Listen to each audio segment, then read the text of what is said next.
Hello, good morning. So today is Thursday. Wednesday pa dito. Alam niyo kahapon, ako hindi naman talaga ako pala sumbong, hindi ako sipsip. Hindi ako mahilig magsumbong kung ano mang may problema yung grupo ko. Kasi it's actually my responsibility to deal with issues sa group.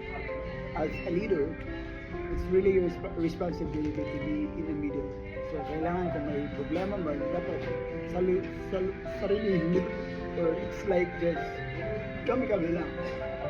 Hindi kasi ako yung tipong nagsusumbong sa boss namin, nagkinawan doon, kasi parang bakit ba ako nandyan kung panay sumbong ako, di ba? Pero alam nyo kahapon, nainis lang kasi ako. Hindi kasi ako sinunod ng bitin, kaya sinumbong mo siya. Saka alam ko naman na ako talaga yung pinapaniwalaan ng management namin. Kasi ako yung leader ng grupo eh.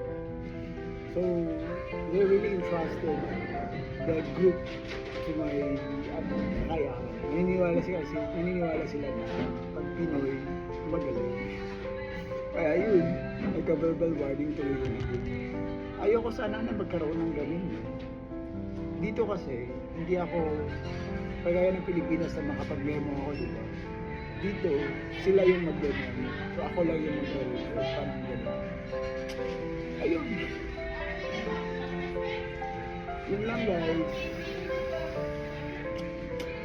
Sumbungero na ako ngayon. Hindi, mas maganda na rin yan para may respeto. Pero hindi lahat sinusumbong ko. It's just like, nagkaroon lang talaga, puno lang talaga. Kain nga tayo.